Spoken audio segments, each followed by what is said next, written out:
ഇപ്പം നിങ്ങൾ കണ്ടുകൊണ്ടിരിക്കുന്ന ഒരു കൺസ്ട്രക്ഷൻ ഏരിയ ആണ്. അതിന് ചുറ്റുമുള്ള മരങ്ങൾ എങ്ങനെയാണ് ആ കൺസ്ട്രക്ഷൻ നടക്കുന്ന സമയത്ത് ഒരു രീതിയിലും അത് ആ മരങ്ങൾക്കൊന്നും സംഭവിക്കാൻ പാടില്ല. അതിന് വേണ്ടിയിട്ട് അതിന് ചുറ്റും ഒരു വേലി കെട്ടി തിരിച്ചിട്ടുണ്ട്. കാരണം ഒരു സ്കൂളിൻ്റെ കൺസ്ട്രക്ഷനാണ് തൊട്ടടുത്ത് നടന്നുകൊണ്ടിരിക്കുന്നത്.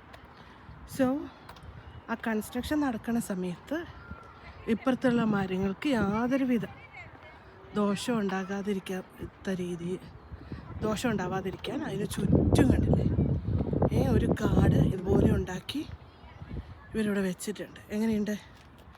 എല്ലാ മരത്തിൻ്റെ ഉണ്ട്. ഇവിടെ വലിയൊരു കണ്ടില്ലേ, ഭയങ്കര ഒരു കൺസ്ട്രക്ഷൻ നടന്നുകൊണ്ടിരിക്കുകയാണ്.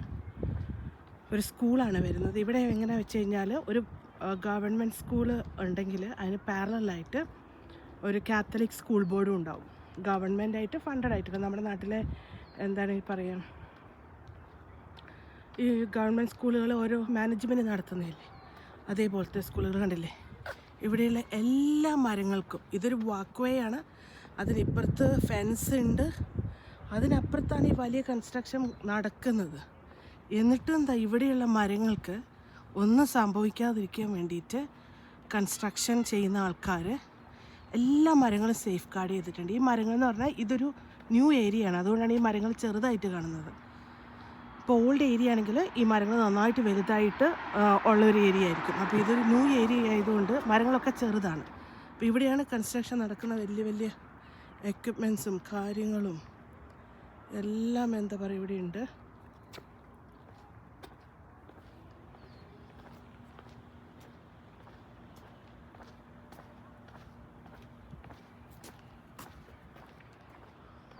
കണ്ടില്ലേ, എല്ലാ മരങ്ങൾക്കും ഈ കൺസ്ട്രക്ഷൻ ഏരിയയുടെ ചുറ്റുപാടുമുള്ള എല്ലാ മരങ്ങൾക്കും അവർ ഇതുപോലെ ഗാർഡ് ചെയ്തിട്ടുണ്ട്. സോ ആ ഒരു ചെറിയ കാര്യത്തെ പോലും ഇപ്പോൾ വലിയ കൺസ്ട്രക്ഷൻ നടക്കണം മരം പോയിക്കോട്ടെ എന്ന് വെക്കാൻ പറ്റത്തില്ല. മരത്തിന് എന്തെങ്കിലും പറ്റിക്കഴിഞ്ഞാൽ അവർ അതിനുള്ള പേയ്മെൻറ്റും കാര്യങ്ങളും ഫൈനും ഒക്കെ അടയ്ക്കേണ്ടി വരും. കാരണം ഇതൊക്കെ ഗവൺമെൻറ്റിൻ്റെ സ്ഥലമാണ്. അപ്പോൾ ഗവൺമെൻറ്റിൻ്റെ സ്ഥലത്തിനെ ഉള്ളതൊന്നും നശിപ്പിക്കാൻ ഈ കൺസ്ട്രക്ഷൻ വർക്കേഴ്സിന് അവകാശമില്ല. പിന്നെ ഇവിടെ എല്ലാം ഫെൻസ് നന്നായിട്ടിട്ടിട്ട് അവരത് അതിലേക്ക് ആൾക്കാർ കയറാതൊന്നും വെച്ചിട്ടുണ്ട്.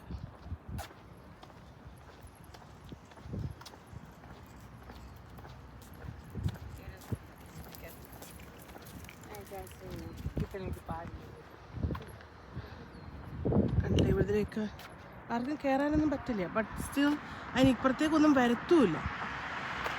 എന്നിട്ടും അവർ അതിന് ചുറ്റും വളരെ സേഫായിട്ട് ഗാർഡ് ചെയ്തിട്ടുണ്ട്. കണ്ടില്ലേ, ഇതിൻ്റെ ഉള്ളിലുള്ള സ്ഥലങ്ങൾ, ഇതൊരു പാർക്കാണ്. ഈ പാർക്കിൻ്റെ ഉള്ളിലുള്ള വലിയ മരങ്ങൾക്ക് അവരതുപോലെ തന്നെ ചെയ്തിട്ടുണ്ട്. അപ്പോൾ ഇവിടുത്തെ സാധാരണ ഇത് പാർക്കിൻ്റെ ഭാഗമാണ്, പക്ഷേ ഇവിടുത്തെ പുല്ലവർ കട്ട് ചെയ്തിട്ടില്ല. കാരണം ആരും അങ്ങോട്ടേക്ക് കുട്ടികളോ ഒന്നും തന്നെ അങ്ങോട്ട് പോവാതിരിക്കാൻ വേണ്ടിയിട്ട് ഇവിടുത്തെ പുല്ല് സിറ്റി തന്നെ കട്ട് ചെയ്തിട്ടില്ല. ഈ മരങ്ങൾ വരെ, ഈ വലിയ മരം വരെ ചുറ്റും തടി വെച്ചിട്ട് അതെന്താ പറയുക, സേഫ് ഗാർഡ് ചെയ്തിട്ടുണ്ട്. ഇതാണ് എന്താ പറയുക ഒരു റെസ്പോൺസിബിലിറ്റി എന്ന് പറയുന്നത്. അതായത് കൺസ്ട്രക്ഷൻ നടക്കുമ്പോൾ ചുറ്റുപാടുള്ളതിനെ എല്ലാം നശിപ്പിച്ച് അവിടെയുള്ള മണ്ണ് ഇങ്ങോട്ട് വന്ന് ഇവിടുത്തെയുള്ള മണ്ണ് അങ്ങോട്ടാക്കി അവിടുത്തെ മരങ്ങൾ മുഴുവൻ നശിപ്പിച്ച് ഒരു എന്താ പറയുക ഗവൺമെൻറ്റിൻ്റെ സ്ഥലമാണെന്ന് വെച്ച് നമുക്കങ്ങനെ ചെയ്യാൻ പറ്റില്ല. എല്ലാത്തിലും റെസ്പോൺസിബിലിറ്റി ഏറ്റെടുക്കണം.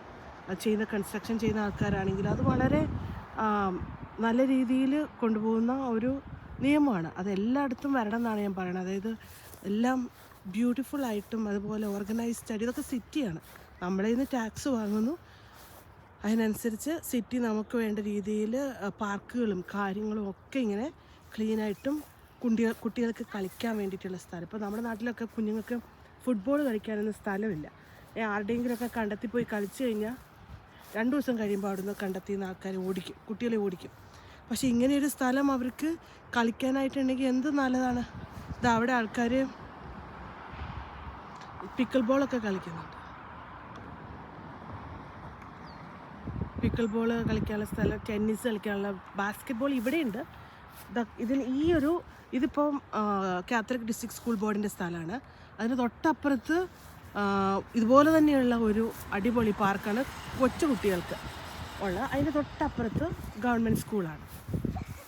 ഇത് ഇവിടുത്തെ ഒരു സ്ട്രക്ചർ എങ്ങനെയാണെന്ന് വെച്ച് കഴിഞ്ഞാൽ കുറേ വീടുകൾ ഒന്നിച്ച് നമ്മൾ പറയും മത്തി അടുക്കി വെച്ചിരിക്കുന്ന പോലെയാണ്, സ്പേഷ്യസ് അല്ല. വീടിൻ്റെ ഉള്ളിൽ സ്പേഷ്യസ് ആണ്, പുറം മാത്രമേ ഉള്ളൂ നമുക്കധികം സ്ഥലങ്ങളോ കാര്യങ്ങളോ ഒന്നും ഇല്ലാത്തത്. പക്ഷേ ബാക്കി എല്ലാം എന്ന് പറയുന്നത് വളരെ നല്ല രീതിയിലാണ് ഓർഗനൈസ് ചെയ്തിരിക്കുന്നത്. അതുകൊണ്ട് എന്താണ് എല്ലാ കാര്യങ്ങളും ഇപ്പോൾ വേസ്റ്റ് മാനേജ്മെൻറ്റ് സിസ്റ്റം ആണെങ്കിലും അല്ലെങ്കിൽ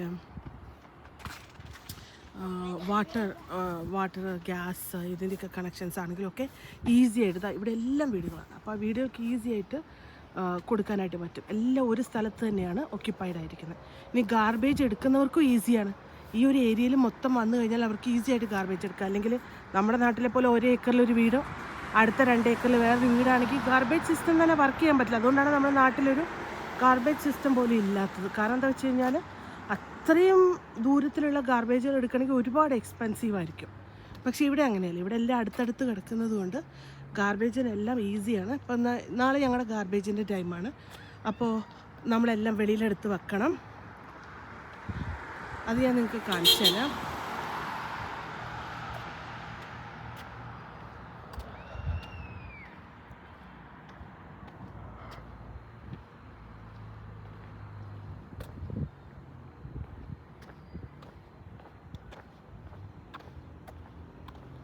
അപ്പോൾ ഗാർബേജ് എങ്ങനെ വെച്ച് കഴിഞ്ഞാൽ നമ്മളെല്ലാം വ്യത്യസ്തമായിട്ട് വെക്കണം. അതായത് കിച്ചണിലെ ഗാർബേജ്, ഓർഗാനിക് ഗാർബേജ് വേറെ, പിന്നെ മൊത്തമായിട്ട് റീയൂസ് ചെയ്യാൻ പറ്റാത്ത ഗാർബേജ് വേറെ, പിന്നെ റീയൂസബിൾ ആയിട്ടുള്ള പേപ്പേഴ്സും കണ്ടെയ്നേഴ്സും ഒക്കെ വേറെ, അങ്ങനെ വേറെ വേറെ ആയിട്ട് നമ്മൾ വെക്കണം. കണ്ടില്ലേ, ഇവിടെയാണെങ്കിൽ ഈസിയാണ്. കാനഡ പോസ്റ്റാണ്. കാനഡ പോസ്റ്റിന് ഇവിടെ കൊണ്ടുവന്ന് ഈസി ആയിട്ട് കൊണ്ടുവന്ന് ഇവിടെ ഉള്ള വീടുകളുടെ എല്ലാം ഇവിടെയാണ്. നമുക്ക് ഓരോ ബോക്സ് ഉണ്ട്. അവിടെ വന്നിട്ട് നമുക്ക് ലെറ്റേഴ്സ് എടുത്തിട്ട് പോകും. ഇത് നമ്മുടെയാണ്. അപ്പോൾ പോസ്റ്റ്മാൻ ഓരോ വീട്ടിലും കൊണ്ടുവന്ന് ഇടേണ്ട ആവശ്യമില്ല. സേഫായിട്ട് അതിൻ്റെ ഉള്ളിൽ വെച്ചാൽ മതി. നമുക്ക് ഓപ്പണാക്കി ഇടാം. എല്ലാ റോഡിൻ്റെയും സൈഡിൽ നമുക്ക് നടക്കാനുള്ള സ്ഥലമുണ്ട്. അപ്പോൾ റോഡിൽ കൂടെ നടന്ന് വണ്ടികൾക്ക് ബുദ്ധിമുട്ടുണ്ടാക്കേണ്ട, പകരം നമുക്ക് നടക്കാനുള്ള വാക്ക് വേയിൽ കൂടെ നടന്നിട്ട് പോകാം. അപ്പോൾ ഓരോരുത്തരാണെങ്കിലും നാളെ രാവിലെയാണ് ഞങ്ങളുടെ ഗാർബേജ് ഡേ. ഓരോ സ്ഥലത്തിനും ഓരോ ദിവസമാണ് ഗാർബേജ് ഡേ. അപ്പോൾ ഞങ്ങളുടെ ഗാർബേജ് ഡേ നാളെ ആയതുകൊണ്ട് ഞങ്ങൾ ഇന്ന് രാത്രി തന്നെ ഗാർബേജൊക്കെ എടുത്തു വെക്കും. അപ്പോൾ റീസൈക്കിൾഡ് ആയിട്ടുള്ള ഗാർബേജൊക്കെ ഇങ്ങനത്തെ എന്താ പറയുക ബ്ലൂ ബിന്നിലും, പിന്നെ റിയൽ ഗാർബേജ് അത് ബ്ലാക്ക് കവറിലും, പിന്നെ organic waste, kitchen waste green ബിന്നിലുമാണ് ഇട്ട് വെക്കുക. ഇത് കണ്ടില്ലേ, ഇത് ഫയർ ഹൈഡ്രൻ്റ് ആണ് കേട്ടോ. ഈ ഫയർ ഹൈഡ്രൻ്റ് അടുത്ത് നമ്മൾ കാറ് പാർക്ക് ചെയ്യാൻ പറ്റത്തില്ല. ഇതിന് 3 മീറ്റർ വിട്ടേ പാർക്ക് ചെയ്യാൻ പാടുള്ളൂ. കാരണം ഏതെങ്കിലും രീതിയിലുള്ള ഫയറോ കാര്യങ്ങളോ ഉണ്ടെങ്കിൽ ഫയർ ട്രക്കിന് യൂസ് ചെയ്യേണ്ട സാധനമാണ് ഫയർ ഹൈഡ്രൻ്റ്. അതുകൊണ്ട് അതിനടുത്ത് നമ്മൾ പാർക്ക് ചെയ്ത് കഴിഞ്ഞാൽ ഫൈൻ കിട്ടും.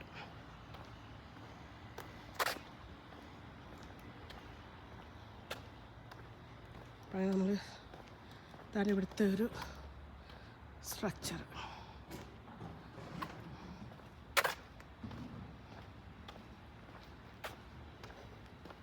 കണ്ടില്ലേ, നമ്മുടെ ഇതിൽ നല്ല മുട്ടിട്ടിട്ടുണ്ട്. നമ്മുടെ റോസിൽ സ്പൈഡർ പ്ലാന്റ്, എൻ്റെ കുറച്ച് പ്ലാന്റും കൂടെ ഉണ്ട് കേട്ടോ. ഇത് നമ്മുടെ AC-യുടെ പുറത്തുള്ള സാധനം. ഇത് നമ്മുടെ എന്താണ് ഇനി പറയുക, മറന്നു, ചെമ്പരത്തി മേടിച്ച് വെച്ചിട്ടുണ്ട്. ഇത് റോസ്മേരി, ഇത് നമ്മുടെ എവർഗ്രീൻ, പിന്നെ ഇത് ചെമ്പരത്തി ഇപ്രാവശ്യം മേടിച്ച് വെച്ചത്. ഇതാണ് നമ്മുടെ ബാക്ക് യാർഡിലേക്ക് വരുന്നത്. നമ്മുടെ ഫെൻസാണ്. ഇവിടുത്തെ തടി കൊണ്ടുള്ള ഫെൻസാണ് അധികം ഇടുക. ഇവിടെ എൻ്റെ കൃഷി എന്ന് വെച്ച് കഴിഞ്ഞാൽ കുറച്ച് മത്തനും ക്യുക്കുംബറും പിന്നെ ക്യാൻഡിലുപ്പും ഒക്കെ നട്ടു വെച്ചിട്ടുണ്ട്. എന്താവുമെന്ന് അറിയാം. നമുക്ക് വില ഉണ്ടായാൽ ഞാൻ പറയാം. അപ്പോൾ ബൈ ഫോർ നൗ.